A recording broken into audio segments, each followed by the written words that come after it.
ఈరోజు మనము భాగస్వామ్య సంస్థ రద్దు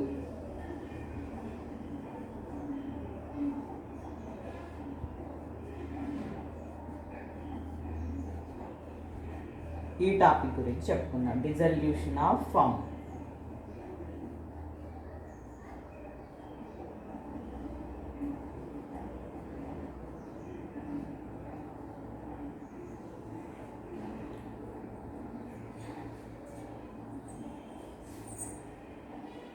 భాగస్వామ్య రద్దుకు భాగస్వామ్య సంస్థ రద్దుకు వ్యత్యాసం ఉంది. భాగస్వామ్యం రద్దు అంటే భాగస్థుని ప్రవేశం, భాగస్థుని విరమణ, మరణం సందర్భాలలో భాగస్వామ్యం రద్దు అవుతుంది. మిగిలిన భాగస్థులు సంస్థను కొనసాగించడం జరుగుతుంది. సో వారి మధ్య ఉన్నటువంటి ఒప్పందం రద్దయిపోయి మిగిలిన భాగస్థులు ఆ వ్యాపార సంస్థని కొనసాగిస్తారు. భాగస్వామ్య సంస్థ రద్దు అంటే భాగస్థులు అందరూ కూడా వ్యాపారాన్ని మూసివేయాలని కోరుకున్న సందర్భంలో ఈ భాగస్వామ్య సంస్థ రద్దు అనేది ఏర్పడుతుంది. అంటే ఇంకా ఆ భాగస్వామ్య వ్యాపారం పూర్తిగా మూసివేయడం జరుగుతుంది, వాళ్ళ యొక్క ఖాతాలని పరిష్కరించుకోవడం జరుగుతుంది. కాబట్టి భాగస్వామ్య రద్దు అంటేనేమో మిగిలిన భాగస్థులు వ్యాపారాన్ని కొనసాగిస్తారు. అంటే ఒప్పందం వారి మధ్య ఉన్నటువంటి ఒప్పందం మాత్రమే రద్దు అయిపోతుంది, కానీ సంస్థ మాత్రం రద్దు కాదు. మిగిలిన భాగస్థులు వ్యాపారాన్ని కొనసాగించడం జరుగుతుంది. కానీ భాగస్వామ్య సంస్థ రద్దు అంటే భాగస్వామ్య వ్యాపారాన్ని పూర్తిగా మూసివేయడం. కాబట్టి వాళ్ళ మధ్య ఉన్నటువంటి ఒప్పందం అంతా కూడా క్లోజ్ అయిపోతుంది. సంస్థ కూడా వారి కార్యకలాపాలని మూసివేయడం జరుగుతుంది. వాళ్ళకి సంబంధించిన మూలధన ఖాతాలని పరిష్కరించుకోవడం జరుగుతుంది. ఇది భాగస్వామ్య రద్దుకు భాగస్వామ్య సంస్థ రద్దుకు ఉన్నటువంటి వ్యత్యాసం. కాబట్టి అయితే భాగస్వామ్య సంస్థ రద్దు అంటే సంస్థకు సంబంధించినటువంటి ఆస్తులన్నీ అమ్మివేసి అప్పులను చెల్లించడం జరుగుతుంది. భాగస్థులకు సంబంధించిన మూలధన ఖాతాల్ని పరిష్కరిస్తారు. మరి భాగస్వామ్య సంస్థ రద్దు ఏ ఏ సందర్భాల్లో ఉంటుంది అని చూసినట్లయితే, నెంబర్ 1, భాగస్థులందరూ కూడా వ్యాపారాన్ని ఇంకా కొనసాగించొద్దు అని వాళ్ళు అనుకున్నప్పుడు, ఆ సందర్భంలో భాగస్థులందరూ కూడా సంస్థను రద్దు చేయాలని నిర్ణయం తీసుకున్నప్పుడు భాగస్వామ్య సంస్థ రద్దు కావడం జరుగుతుంది. నెక్స్ట్ నెంబర్ 2 ఏంటంటే, ఒక భాగస్థుడు మినహా మిగిలిన అందరు భాగస్థులు కూడా దివాలా తీసినప్పుడు ఈ భాగస్వామ్య సంస్థ రద్దు కావడం జరుగుతుంది. నెక్స్ట్ నెంబర్ 3, చట్ట వ్యతిరేకమైనటువంటి వ్యాపారం చేస్తున్నప్పుడు కూడా భాగస్వామ్య సంస్థ అనేది రద్దు అవుతుంది. నెక్స్ట్ నెంబర్ 4, ఒక భాగస్థుడు ఏంటంటే సంస్థను రద్దు చేయమని మిగిలిన భాగస్థులందరికీ నోటీస్ ఇచ్చినప్పుడు కూడా ఈ భాగస్వామ్య సంస్థ అనేది రద్దు కావడం జరుగుతుంది. మరి ఈ భాగస్వామ్య సంస్థ రద్దు అయినప్పుడు మరి అకౌంటింగ్ ట్రీట్మెంట్ ఏ విధంగా ఉంటుంది అని ఇప్పుడు మనము చూద్దాము. అంటే భాగస్వామ్య సంస్థ రద్దు అంటే భాగస్వామ్య సంస్థని మూసివేస్తున్న సందర్భంలో మరి అకౌంటింగ్ ఏ విధంగా వారి మధ్య ఉన్నటువంటి ఈ సంస్థకు సంబంధించిన ఖాతాలను ఏ విధంగా పరిష్కరిస్తారు అని చూసినట్లయితే, భాగస్వామ్య సంస్థ రద్దు అయినప్పుడు సంస్థ యొక్క అన్ని ఆస్తులను అమ్మివేయడం జరుగుతుంది. సంస్థకు సంబంధించినటువంటి అప్పులు, బయటి వారి నుండి తెచ్చిన అప్పులు, సంస్థకి భాగస్థులు ఇచ్చినటువంటి అప్పులన్నిటిని కూడా తీర్చివేయడం జరుగుతుంది. అదేవిధంగా వారి మూలధన ఖాతాలని పరిష్కారం చేసుకోవడం జరుగుతుంది. మరి ఈ సందర్భంలో సంస్థ ఆస్తులను అమ్మి అప్పులను తీర్చేటటువంటి క్రమంలో లాభం రావచ్చు, నష్టం రావచ్చు. ఈ లాభ నష్టాలను కనుక్కోవడానికి ప్రత్యేకంగా ఒక ఖాతాను తయారు చేయడం జరుగుతుంది. దాన్ని ఏమంటాము? పరిష్కార ఖాతా, రియలైజేషన్ అకౌంట్. సో భాగస్వామ్య సంస్థ రద్దు అయినప్పుడు సంస్థకు సంబంధించిన లాభ నష్టాలను కనుక్కోవడం కోసం తయారు చేసేటటువంటి ఒక ప్రత్యేకమైనటువంటి ఖాతా ఇది పరిష్కార ఖాతా. ఇది ఒక నామినల్ అకౌంట్, నామమాత్రపు ఖాతా. సో ఈ ఖాతా సూత్రం ప్రకారం సంస్థకు సంబంధించిన ఖర్చులను, నష్టాలను డెబిట్ చేసి సంస్థకు సంబంధించిన ఆదాయాన్ని, లాభాలని క్రెడిట్ చేయడం జరుగుతుంది. మరి ఇటువంటి పరిష్కార ఖాతాకి ఏ విధంగా తయారు చేస్తారు అని చూసినట్లయితే, భాగస్వామ్య సంస్థ రద్దు సందర్భంలో సంస్థ యొక్క ఆస్తులన్నిటిని కూడా అమ్మివేయడం జరుగుతుంది అని చెప్పుకున్నాము. మరి సంస్థ ఆస్తులను అమ్మివేయడానికంటే ముందు ఈ ఆస్తులన్నిటిని కూడా ఈ పరిష్కార ఖాతాకు మళ్లించడం జరుగుతుంది. సో అటువంటి సందర్భంలో మరి చిట్టాపద్దు ఏ విధంగా వస్తుంది అని చూసినట్లయితే పరిష్కార ఖాతా data to various assets account, వివిధ ఆస్తుల ఖాతా అంటే సంస్థ యొక్క అన్ని ఆస్తులను, అంటే చేతుల నగదు బ్యాంకుల నగదు తప్ప మిగిలినటువంటి అన్ని ఆస్తులను పరిష్కార ఖాతాకు మళ్లించడం జరుగుతుంది. సో టు వివిధ ఆస్తుల ఖాతా అంటే టు ఫర్నిచర్ ఖాతా, టు భవనాల ఖాతా, టు ప్లాంట్ యంత్రాల ఖాతా, ఈ విధంగా ఆస్తులన్నిటిని కూడా ఒక్కొక్క ఆస్తిని క్రెడిట్ చేసుకుంటూ వెళ్ళాల్సి ఉంటుంది.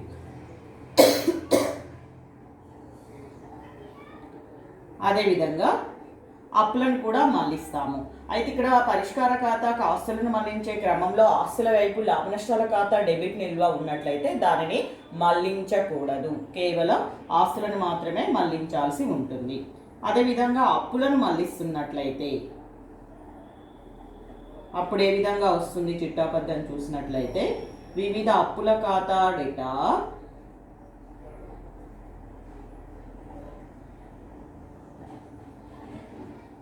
రాణి సంశయాత్మక బాకీల ఖాతా డేటా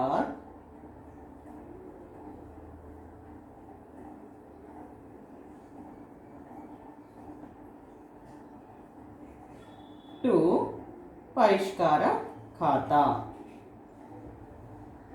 రుణగ్రస్తులు ఉన్నట్లయితే ఆ రుణగ్రస్తులకు సంబంధించిన వాటిపైన రాణి బాకీల ఏర్పాట్లు ఉన్నట్లయితే రుణగ్రస్తులని పూర్తి మొత్తానికి మనము పరిష్కార ఖాతాకు మళ్లించేసి ఇక్కడ రాణి సంశయాత్మక బాకీల ఖాతాని పరిష్కార ఖాతాకు క్రెడిట్ చేయాల్సి ఉంటుంది. అదేవిధంగా అప్పుల వైపు ఉన్నటువంటి నిధులు ఏవైనా ఉన్నట్లయితే సాధారణ రిజర్వ్ రూపంలో కానీ, రిజర్వ్ నిధి రూపంలో కానీ, లాభ నష్టాల ఖాతా క్రెడిట్ నిల్వ కానీ, వీటన్నిటిని కూడా భాగస్తులకి పంచాల్సి ఉంటుంది. వాళ్ళ యొక్క లాభ నష్టాల నిష్పత్తిలో దాన్ని పరిష్కార ఖాతాకు మళ్లించకూడదు. ఆ తర్వాత ఆస్తులను అమ్మినట్లయితే ఏ విధంగా వస్తుంది చిట్టాపద్దు అని చూసినట్లయితే బ్యాంకు ఖాతా డేటా టు పరిష్కార ఖాతా.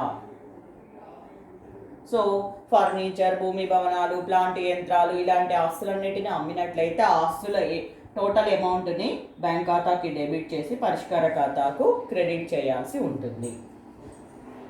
అదేవిధంగా అప్పులను చెల్లించినట్లయితే పరిష్కార ఖాతా డేటా టు బ్యాంకు ఖాతా. అప్పులను చెల్లిస్తే పరిష్కార ఖాతా డేటా టు బ్యాంక్ ఖాతా. అయితే కొన్ని సందర్భాలలో మనం ఆస్తులన్నిటిని కూడా పరిష్కార ఖాతాకి మళ్లిస్తున్నాము. అటువంటి సందర్భంలో ఏదైనా ఒక ఆస్తిని భాగస్థుడు తీసుకుంటున్నట్లయితే భాగస్థుడు తీసుకున్నప్పుడు ఎలాంటి చిట్టాపద్దు నమోదు చేస్తాము అంటే భాగస్థుని ఎవరు ఏ భాగస్థుడు తీసుకుంటున్నాడో ఆ భాగస్థుని మూలధనం ఖాతాకి డెబిట్ చేసి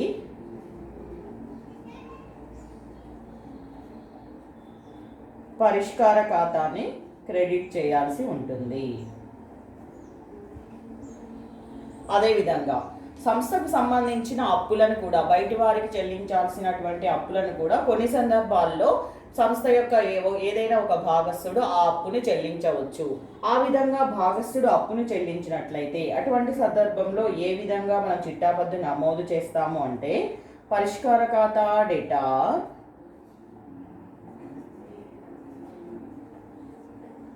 టు అప్పు చెల్లించిన భాగస్థుని మూలధనం ఖాతా.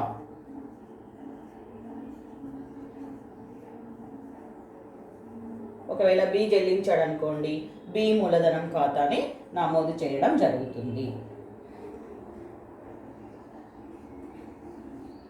అదేవిధంగా ఈ ఆస్తులని అమ్మే క్రమంలో, అప్పులను చెల్లించే క్రమంలో కొన్ని సందర్భాల్లో పరిష్కార ఖర్చులు అవుతాయి. అటువంటి సందర్భంలో ఏవైనా ఖర్చులు చెల్లించినట్లయితే అప్పుడు చిట్టాపద్దు ఏ విధంగా వస్తుంది అంటే పరిష్కార ఖాతా డేటా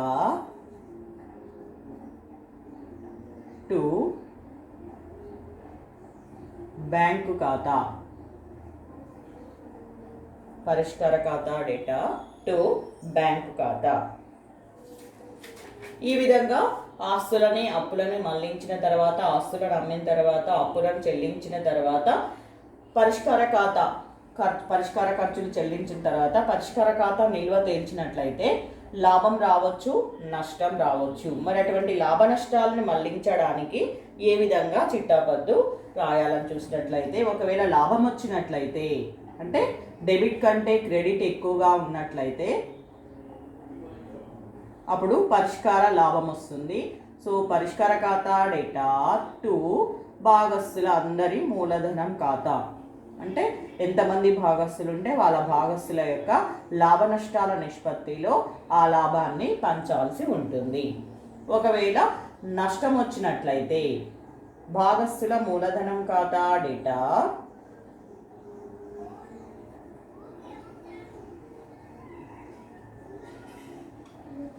టు పరిష్కార ఖాతా. ఈ విధంగా పరిష్కార లాభం అయితే పరిష్కార ఖాతా డేటా టు మూలధనం ఖాతా, పరిష్కార నష్టం అయితే భాగస్థుల మూలధనం ఖాతా డేటా టు పరిష్కార ఖాతా. అదేవిధంగా కొన్ని సందర్భాలలో సంస్థ నడపడం కోసము భాగస్థులు బయటి వారి నుండి, భాగస్వామ్య సంస్థ బయటి వారి నుండి కూడా అప్పులు తేవడమే కాకుండా సంస్థలోని భాగస్థులే కొన్ని సందర్భాల్లో సంస్థకి అప్పు ఇవ్వడం జరుగుతుంది. మరి అలాంటి సందర్భంలో భాగస్థుని అప్పు చెల్లించినటువంటి సందర్భంలో ఏ విధంగా చిట్టాపద్దు రాస్తాము అని చూసినట్లయితే, ఏ భాగస్థుడు సంస్థకి అప్పిచ్చాడో ఆ భాగస్థుని పేరు రాసి భాగస్థుని అప్పు ఖాతా డేటా టు బ్యాంకు ఖాతా. ఈ విధంగా భాగస్థుడు సంస్థకు అప్పిచ్చినట్లయితే ఆ సందర్భంలో రాయాల్సిన చిట్టాపద్దు భాగస్థుని అప్పు ఖాతా డేటా టు బ్యాంకు ఖాతా. అదేవిధంగా దాచిపెట్టుకున్నటువంటి సంచిత రిజర్వులు ఏమైనా ఉన్నట్లయితే, సంచిత పంపిణీ చేయనటువంటి లాభాలు ఉన్నట్లయితే అటువంటి సందర్భంలో ఏ చిట్టాపద్దు రాస్తాము అంటే రిజర్వ్ ఆబ్లిక్ లాభ నష్టాల ఖాతా డేటా టు భాగస్థుల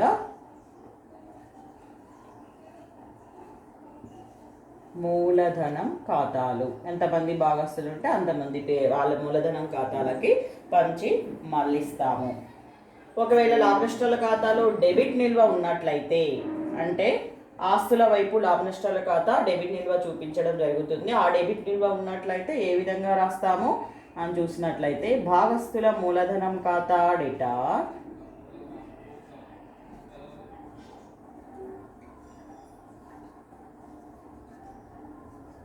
టు లాభ నష్టాల ఖాతా. సో ఇది సంచిత పంపిణీ చేయని లాభాలను పంచడానికైతే రిజర్వ్ ఖాతా డేటా టు భాగస్థుల మూలధనం ఖాతాలు. అదేవిధంగా లాభ నష్టాల ఖాతాలో డెబిట్ నిల్వ ఉన్నట్లయితే భాగస్థుల మూలధనం ఖాతా డేటా టు లాభ నష్టాల ఖాతా. చివరిగా భాగస్థుల మూలధనాలని పరిష్కారం చేయడం కోసం భాగస్థుల మూలధనం ఖాతాలు డేటా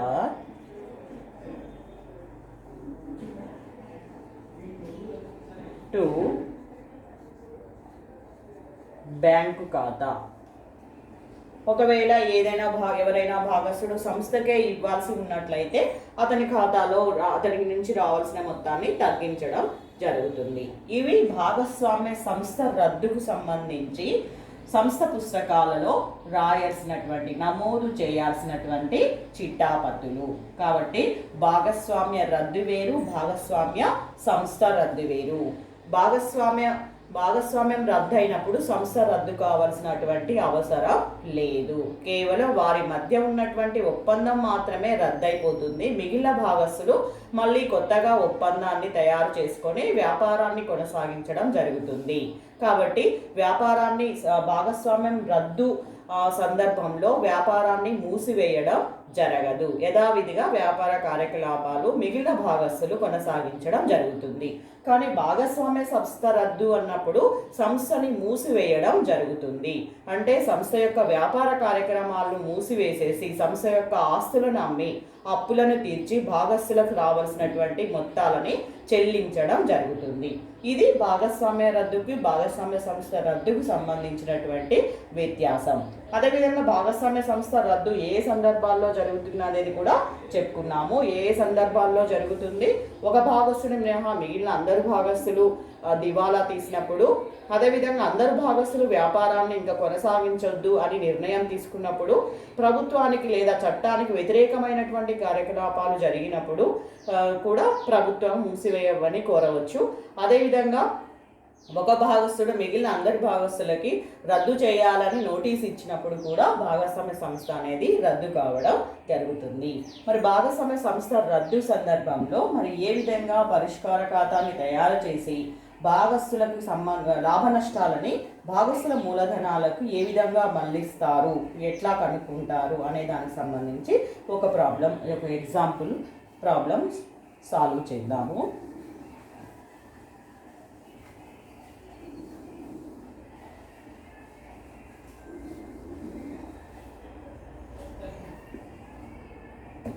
For example,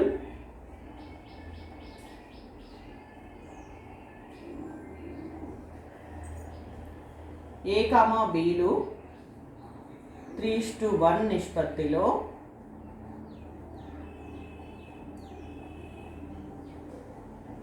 లాభాలను పంచుకుంటున్నారు.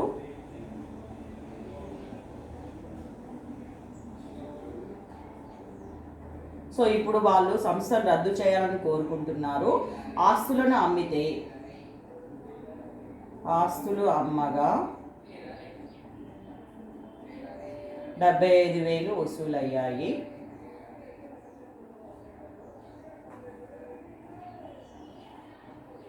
రుణదాతలు 45,000, అంటే బయటివారి అప్పులు 45,000. అదేవిధంగా ఏ నుండి అప్పు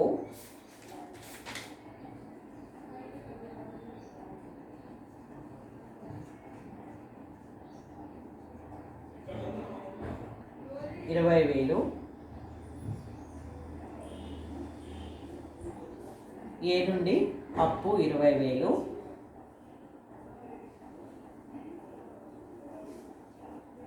ఏ మూలధనం 10,000, బి మూలధనం 15,000. సో ఈ విధంగా మనకిచ్చారు. ఇప్పుడు మనము పరిష్కార ఖాతా ఏ విధంగా తయారు చేయాలని చూసినట్లయితే ఇక్కడ ఈ లెక్కలో మనకి కేవలం ఆస్తులు అమ్మగా 75,000 వసూలయ్యాయి అన్నాడు, కానీ ఆస్తులు ఎన్ని ఉన్నాయో చెప్పలేదు. కాబట్టి మనకి ఇచ్చినటువంటి సమాచారాన్ని ఆధారంగా చేసుకొని ఆస్తులు ఎన్ని ఉన్నాయో లెక్కించాల్సి ఉంటుంది.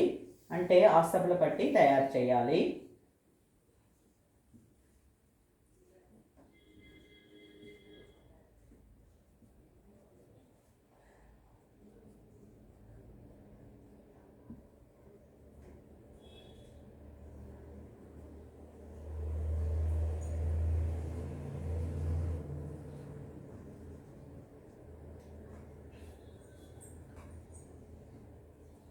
సో మనకి వివిధ రుణదాతలు 45,000,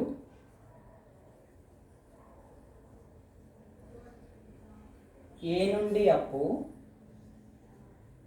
20,000, మూలధనాలు ఏ 10,000 ఇచ్చారు, బి 15,000. సో మనకు ఆస్తులు ఇవ్వలేదు కాబట్టి అప్పులు ప్లస్ మూలధనం = ఆస్తులు అవుతాయి. సో టోటల్ కూడినట్లయితే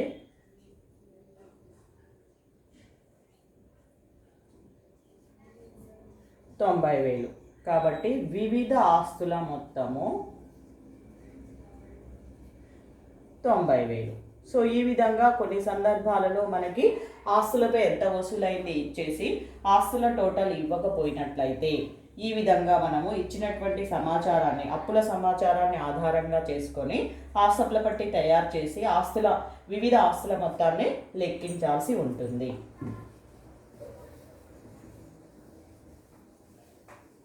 సో ఇప్పుడు ఆస్తుల టోటల్ 90,000.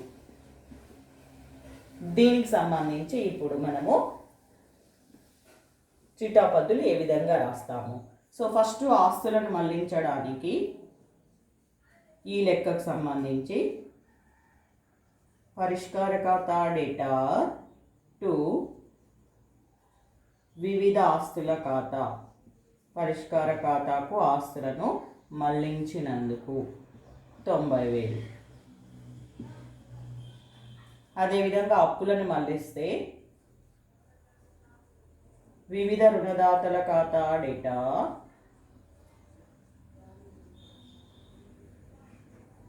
టు పరిష్కార ఖాతా,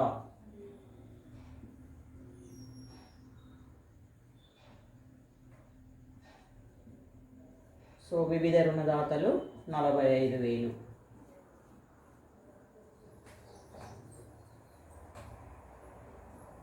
పరిష్కార ఖర్చులు ఏమి ఇవ్వలేదు.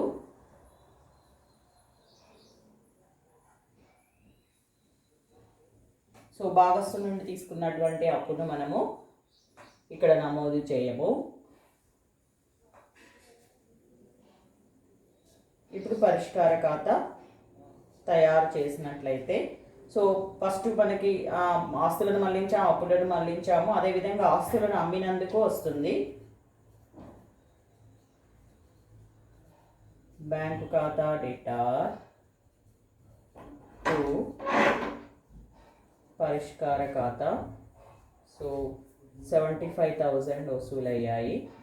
75,000 అప్పులను చెల్లించినందుకు పరిష్కార ఖాతా డేటా టు బ్యాంకు ఖాతా 45,000. ఏ నుండి అప్పు చెల్లించినందుకు ఏ నుండి అప్పు ఖాతా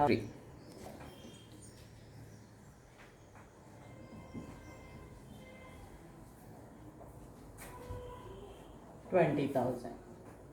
సో ఈ విధంగా ఫస్ట్ ఎంట్రీ రాసుకొని ఇప్పుడు పరిష్కార ఖాతా తయారు చేయాలి.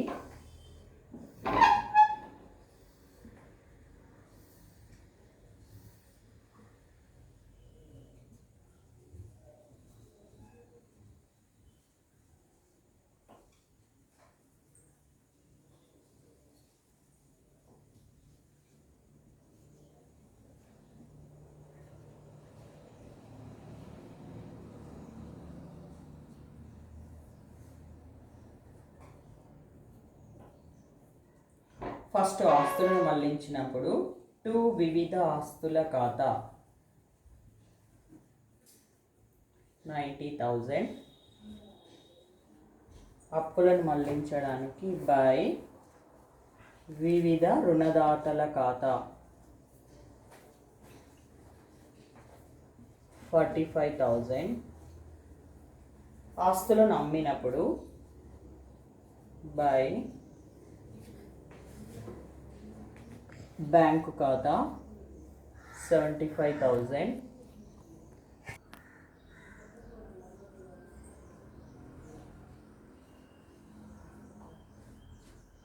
అప్పులను చెల్లించినప్పుడు టు బ్యాంకు ఖాతా 45,000.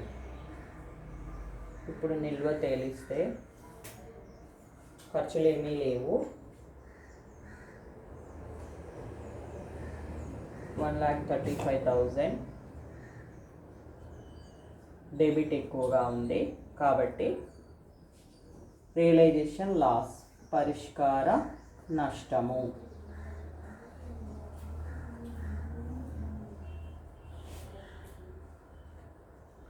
సో డెబిట్లో నుంచి క్రెడిట్ తీసేస్తే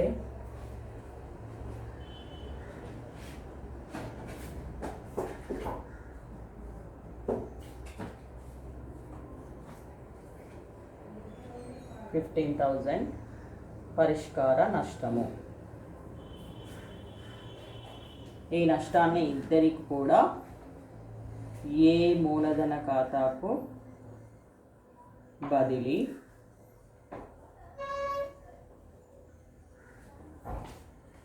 $15,000 into 3/4.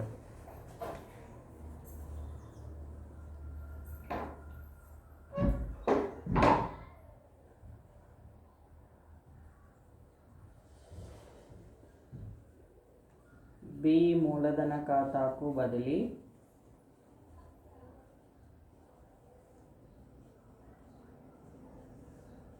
$15,000 into 1/4. ఇద్దరిది కూడా 3:1 నిష్పత్తిలో పంచుకుంటున్నారు కాబట్టి సో ఏకి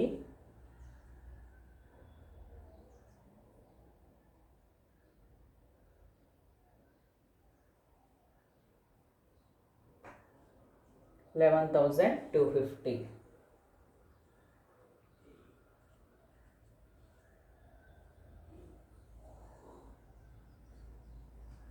సో ఈ విధంగా వాళ్ళకి పరిష్కార నష్టాన్ని, సో ఆస్తులను అమ్మి అప్పులను చెల్లించినప్పుడు 15,000 నష్టం సంభవించింది.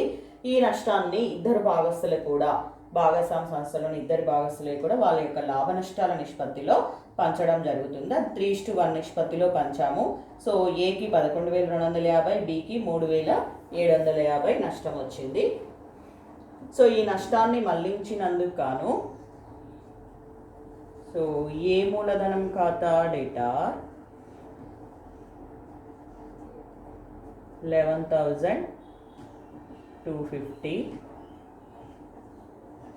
బి మూలధనం ఖాతా డేటా 3,750 టు పరిష్కార ఖాతా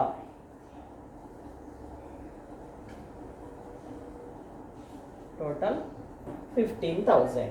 సో ఈ విధంగా చిట్టాపద్దు నమోదు చేయాల్సి ఉంటుంది పరిష్కార నష్టాన్ని పంచినందుకు. సో ఇప్పుడు భాగస్థుల మూలధన ఖాతాలని, బ్యాంకు ఖాతాని తయారు చేద్దాము.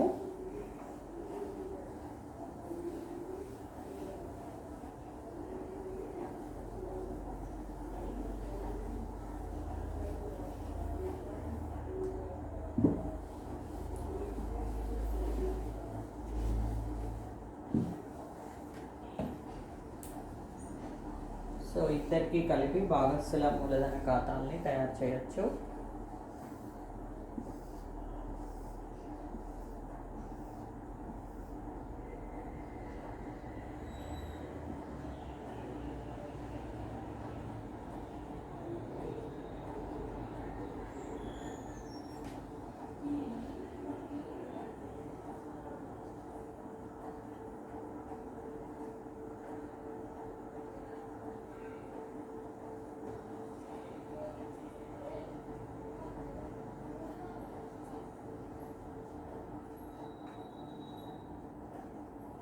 బై తెచ్చిన నిల్వ ఏ 10,000, బి 15,000. సో పరిష్కార నష్టం 11,250, 3,750.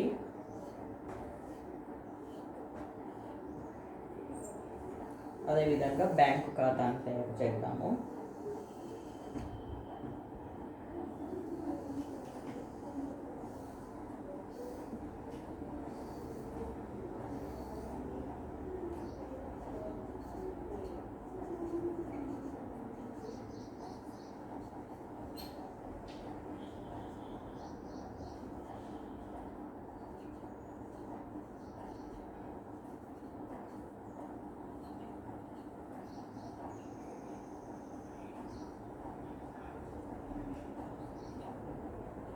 సో ఆస్తులను అమ్మినప్పుడు మనకి పరిష్కార ఖాతా డేటా టు బ్యాంకు ఖాతా వచ్చింది. పరిష్కార ఖాతాలో బై బ్యాంక్ ఖాతా రాసాం. బ్యాంక్ ఖాతాలో టు పరిష్కార ఖాతా 75,000. అదేవిధంగా అప్పులను చెల్లించినప్పుడు పరిష్కార ఖాతా డేటా టు బ్యాంక్ ఖాతా రాసాము. ఇప్పుడు బ్యాంక్ ఖాతాలో బై పరిష్కార ఖాతా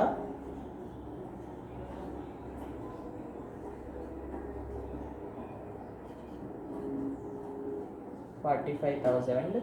అదేవిధంగా ఏ నుండి అప్పు కూడా చెల్లించాము. ఏ నుండి అప్పు ఖాతా డేటా టు పరిష్కార ఖాతా బై బ్యాంకు ఖాతా.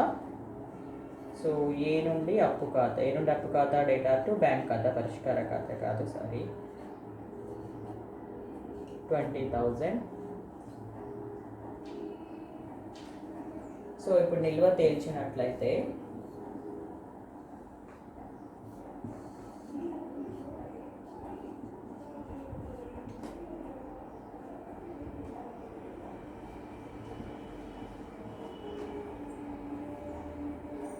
టు బ్యాంకు ఖాతా.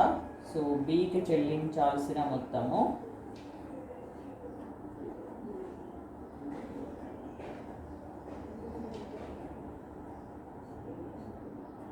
11,250. ఏకి డెబిట్ నిల్వ ఎక్కువగా ఉంది అంటే ఏ బికి చెల్లించాల్సి ఉంటుంది, అంటే సంస్థకి చెల్లించాల్సి ఉంటుంది. బై బ్యాంకు ఖాతా 1250. సో బికి చెల్లించినప్పుడు ఏమొస్తుంది? బై బి మూలధనం ఖాతా 11,250. ఏ నుండి వసూలైనప్పుడు టు ఏ మూలధనం ఖాతా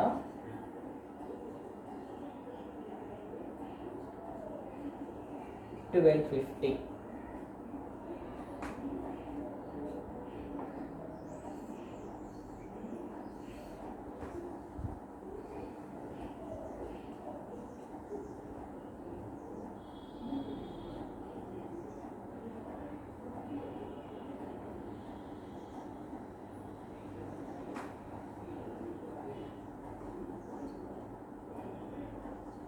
సో ఈ విధంగా బ్యాంకు ఖాతా క్లోజ్ అయిపోతుంది. సంస్థ రద్దు సందర్భంలో ఇప్పుడు భాగస్థుల మూలధన ఖాతాల్ని పరిష్కారం చేశాం కాబట్టి ఇంకా బ్యాంకు ఖాతా క్లోజ్ అయిపోతుంది. అప్పుడు సంస్థ మూసివేయబడినది అని చెప్పేసి మనము అఫీషియల్గా భావించాల్సి ఉంటుంది. సో ఈ విధంగా భాగస్వామ్య సంస్థ రద్దుకు సంబంధించి అకౌంటింగ్ విధానము చేయాల్సి ఉంటుంది. ఫస్ట్ ఆస్తులన్నిటిని కూడా పరిష్కార ఖాతాకు మళ్లించాలి. వేరువేరుగా ఏ ఆస్తులు ఉన్నాయో ఆస్తులన్నిటిని కూడా. అదేవిధంగా రుణగ్రస్తులపై సంక్షాత్మ బాకీలో ఏర్పాట్లు అట్లాంటివి ఉన్నట్లయితే పూర్తి మొత్తానికి ఆస్తిని మళ్లించాల్సి ఉంటుంది. అదేవిధంగా అప్పులు ఉన్నట్లయితే అప్పులను కూడా పరిష్కార ఖాతాకి మళ్లించాలి. వివిధ అప్పుల ఖాతా డేటా టు పరిష్కార